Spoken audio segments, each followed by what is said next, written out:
Hi, I'm Alfonso Muchacho, and today I want to talk about a really simple way that you can create builds in your tracks by using frozen reverbs. Now, as I just said, this technique is very simple, but I want to go into the reasoning behind why it works and why you should always use effects to create tension in your tracks before reaching for effect sounds. So, let me clarify from the very start.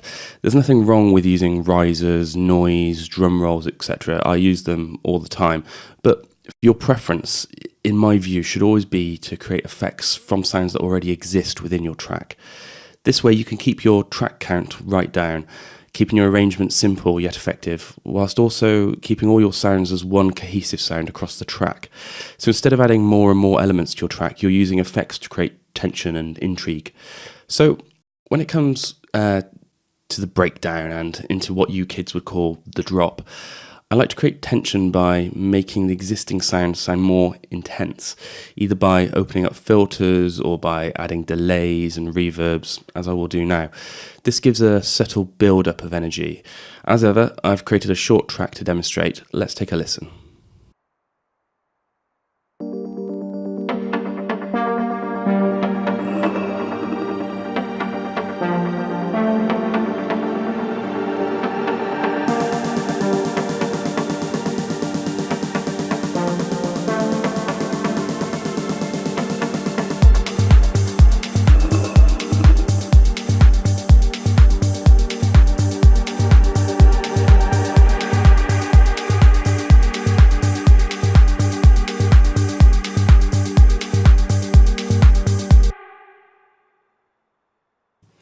So as you can hear, this needs a bit more work. I've already added a snare roll because without it, you just wouldn't even know the breakdown was coming to an end. But as you just heard, there was very little tension in the track, and when the drum came in, there was almost no excitement at all.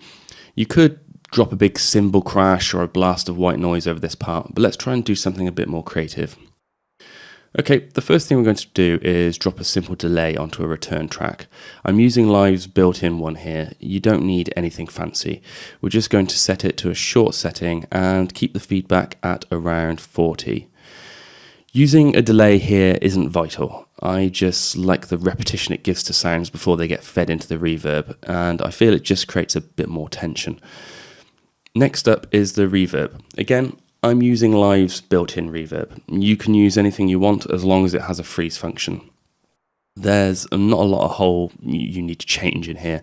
I'm rolling off a lot of the low end as I don't want all that rumble eating up energy in the mix. I'm going to go for a fairly long decay time. This is completely down to your own personal preference, of course. I'm a bit of a sucker for reverb, so I like a long reverb tail.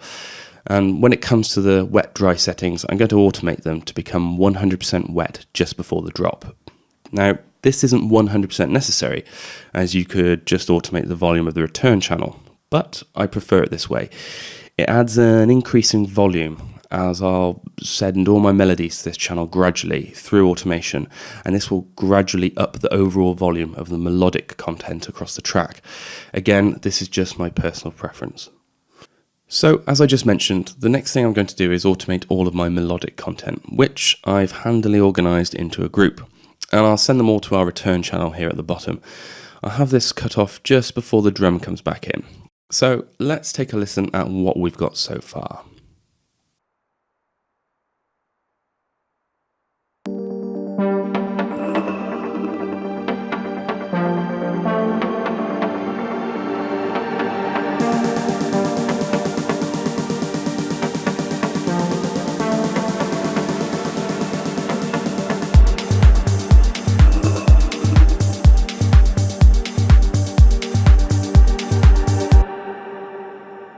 Well, that's given us a bit more tension in the build-up, but it's still not really doing it for me. We need more drama, and it needs to be a bit more in your face, particularly once the beat kicks back in. It should really be obvious that we've reached a climax in the track. So the missing ingredient here is the freeze function. Freezing the reverb essentially tells the effect to take a snapshot of the reverb at the point that the button is engaged. This creates a big sound, particularly if you engage the freeze at the loudest point, as I will in a second.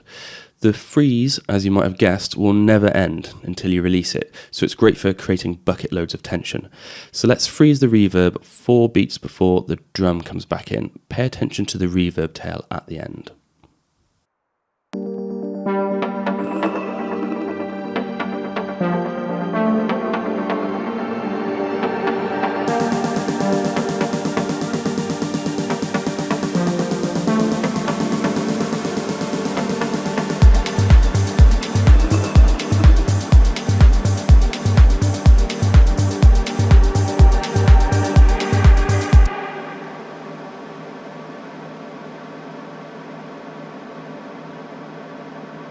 Okay, so as I said earlier, that will just go on forever. I'll mute it here, but as I've already automated the wet dry knob for the reverb, it will just fade out over the course of the track.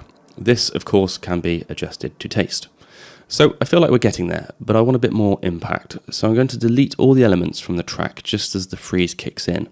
This will mean a drop in volume just before the drum beat to accentuate it, but also it'll leave the frozen reverb front and center in the track to emphasize the pause. Let's check it out.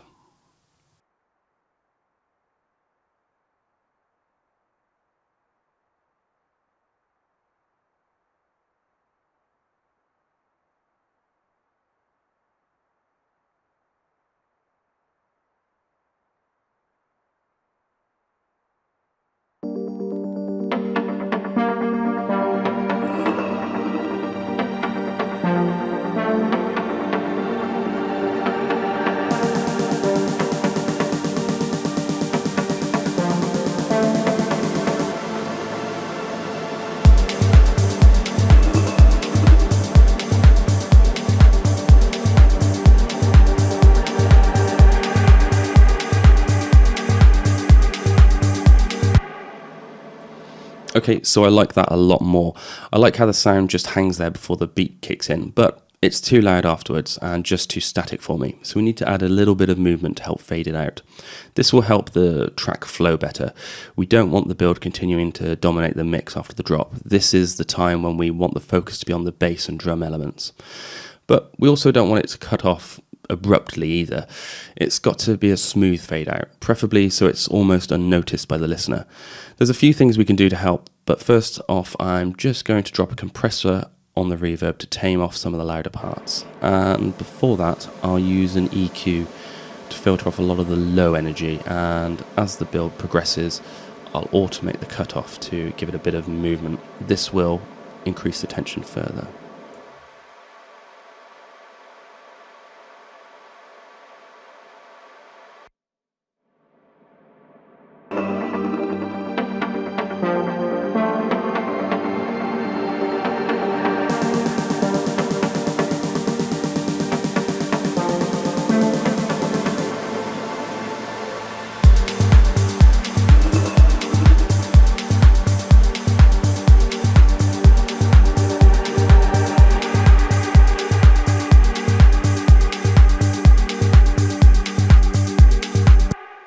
So already you can hear that's so much better.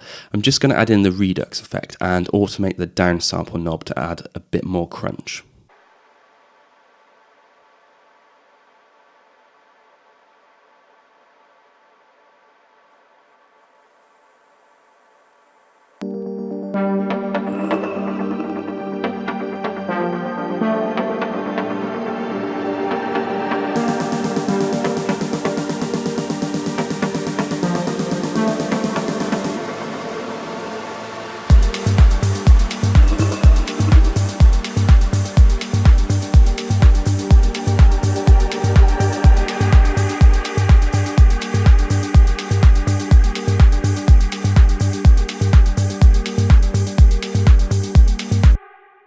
So comparing that with the drop we had at the start, it's just more interesting and dramatic. There's a bigger sense of anticipation, and when the beat comes in, there's a lingering decay that gently fades off into the background, giving us a smooth transition away from the effect. If you want to take this further, you could experiment with adding different effects to the frozen reverb, such as a phaser or maybe an overdrive. I really believe that for melodic music, this is the best way to create transitions.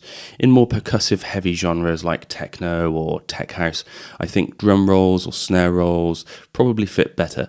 But in this melodic techno / prog house space, creating builds out of reverbs and delays seems to be the most efficient way of creating drama. So I hope you found this useful. Let me know down in the comments what your preferred methods are for creating builds in your tracks.